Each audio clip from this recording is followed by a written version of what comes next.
Assalamualaikum warahmatullahi wabarakatuh. Terkait dengan karya Kiai Imad yang sekarang ini heboh, menurut saya sederhana. Kiai Imad itu seorang penulis, entah apa itu kategorinya tulisan itu, silahkan bagi yang ingin menyimpulkan, punya hak akademik yang berbeda-beda. Dan tulisan beliau merupakan satu karya yang saya kategorikan menggetarkan Bani Pak Alwi dan menyentak jagat sosial media, lebih-lebih yang sekarang ini merasa memiliki permasalahan yang sama terkait dengan problem-problem sosial, keberagamaan yang dilakukan oleh para habaib di sosial media atau yang terkait dengan aktivitas dalam tanda kutip pendawiran mereka di tengah masyarakat. Tentu yang melakukan, yang tidak melakukan tidak menjadi pembahasan di sini. Dan ini sudah menjadi keresahan masyarakat luas, sudah tidak menjadi rahasia umum lagi. Dan tentu yang menjadi sasaran adalah warga Nahdliyin, karena kehadiran sosok habaib itu masuk dalam diskursus keberagamaan warga Nahdliyin sebagai sosok yang memang harus dihormati, dihargai.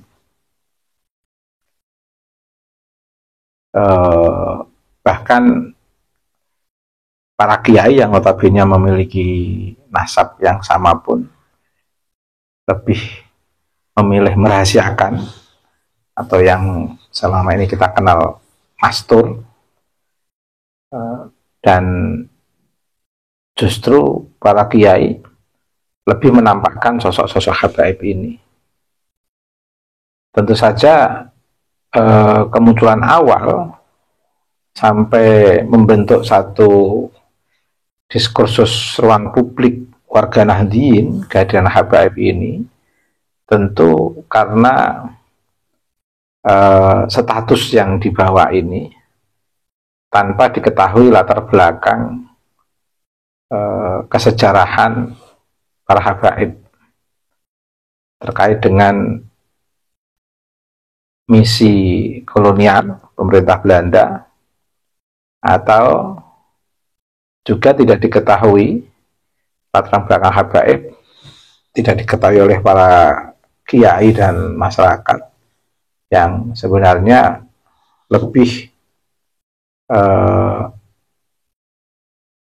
mengarah pada upaya untuk melakukan perdagangan. Dan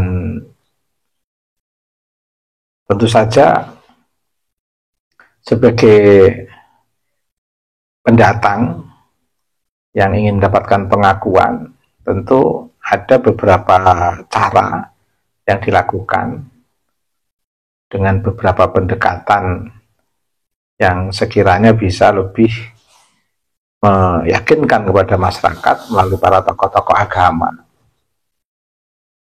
Bahkan ada langkah-langkah cerdas para habaib sendiri yang notabene juga dibawa oleh Belanda. Mereka juga tidak menunjukkan itu, seolah-olah tidak ada hubungannya dengan kolonial. Meskipun setelah data terbongkar, ternyata ada bukti-bukti yang tidak bisa dirahasiakan lagi, tidak bisa ditutup-tutupi lagi. Ternyata kehadiran pemerintah Hindia Belanda di Indonesia dengan berbagai strategi menerapkan kerja paksa dengan beberapa strategi untuk menghegemoni dan membuat kondisi masyarakat Indonesia betul-betul terjajah oleh Belanda. Ternyata dokumen yang terbongkar itu di sana ada para habaib yang terlibat sebagai kenil. Saya nggak bisa bayangkan kalau Kiai sudah mengetahui dokumen sejak dulu, mungkin akan berbeda responnya terhadap habaib, itu pasti. Tetapi tidak apa-apa. Al khairu wasyarru bimasyiatillah, semua atas kehendak Allah. Mungkin hikmahnya untuk menguatkan keteguhan para kiai, para santri, tetap berada dalam satu komitmen utuh menjaga bumi Nusantara ini dengan penuh komitmen dan tetap istiqomah menerapkan proses pribumisasi Islam yang sudah diajarkan oleh Wali Songo. Tapi seiring dengan perkembangan waktu di 10 tahun terakhir ini,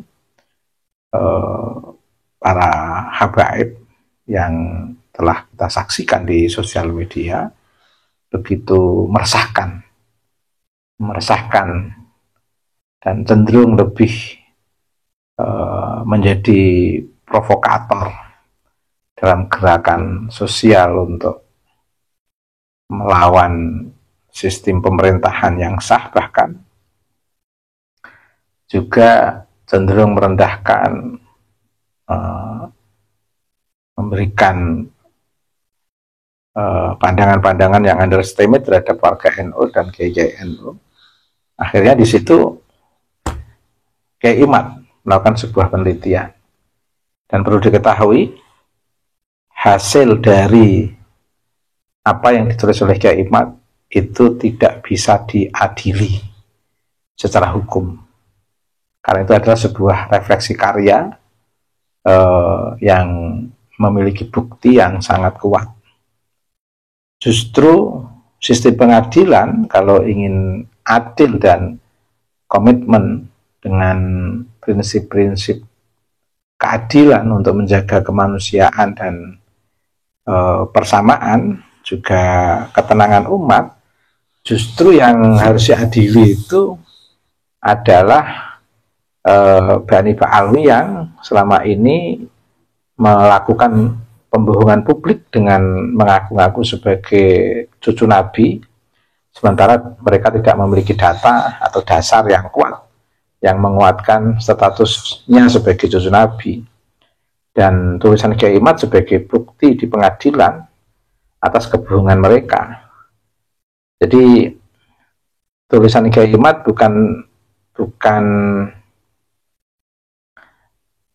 bukan sesuatu yang memang menjadi objek pengadilan, tapi justru menjadi data pengadilan untuk bisa mengadili mereka yang melakukan kebohongan publik, sebagai bukti-bukti yang sudah sangat kuat dipaparkan oleh Kiai Imad. Jadi kalau mendiskusikan tesis Kiai Imad atau tulisan Kiai Imad dalam diskursus hukum, undang-undang IT misalnya, itu berlebihan, bahkan saya katakan tidak relevan, karena itu karya akademik, sehingga karya akademik itu ya didiskusikan. Kalau memang ditulis berdasarkan data yang kuat, ya dijadikan sebagai sebuah hasanah sewaktu-waktu jika ada kelompok yang disebut dalam tulisan Kiai Imad yang kita kenal dengan istilah Habib, melakukan kebohongan publik, melakukan persekusi terhadap kelompok pribumi, terus melakukan kapitalisasi nasab, dan melakukan hegemoni dengan sistem keakuan nasab yang dimiliki, melakukan hegemoni kepada masyarakat, oh itu bisa ditindak. Nah, bisa ditindak sebagai sebuah kebohongan dengan bukti-bukti dari riset yang sudah ditulis oleh Kiai Imad. Makanya karya Kiai Imad itu perlu dibaca di tengah masyarakat pesantren, biar masyarakat santri tahu nanti sewaktu-waktu ada dari habaib yang melakukan penipuan atau melakukan dawir atau melakukan kapitalisasi nasab atau melakukan langkah-langkah hegemonik kepada masyarakat pribumi atau hal-hal yang tidak etis atas nama nasab, penyampaian materi-materi agama yang sebenarnya adalah kehendak kuasa atau ada modus yang dibungkus dengan nasab. Nah, itu nanti bisa diajukan ke pengadilan, dan justru karya Kiai Imad bisa menjadi satu data akademik untuk menguatkan kelompok yang menjadi korban terhadap status yang disandang atau yang diakui atau yang dijadikan legitimasi oleh para habaib, sehingga tesis Kiai Imad itu menjadi perlawanan terhadap kelompok-kelompok yang akan melakukan kejahatan atas nama nasab, arogansi atas nama nasab, hegemoni atas nama nasab, kapitalisasi atas nama nasab, dan intervensi kepada masyarakat lemah atas nama nasab. Dan nanti di pengadilan bisa dibuktikan bahwa kesemuanya itu tidak benar, mengacu pada karya Kiai Imad. Ini keren Kiai Imad.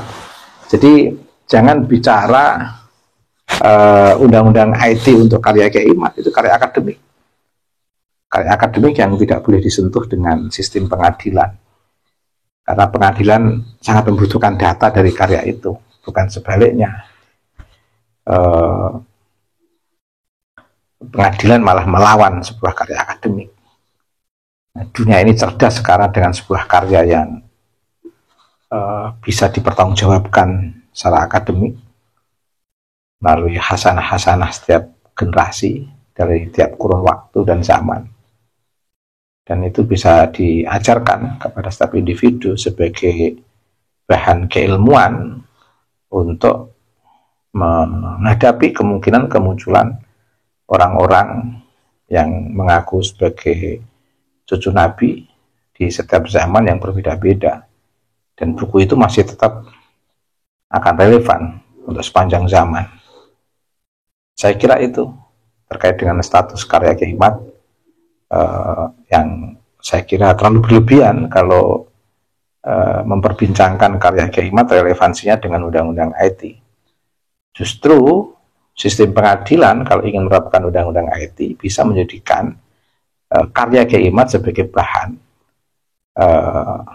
yang akan bisa dikembangkan untuk data pengadilan terkait dengan kebohongan, kejahatan, modus-modus yang mengatasnamakan sebagai cucu Nabi. Terlalu berlebihan memperbincangkan tesis Kiai Imad relevansinya dengan undang-undang IT.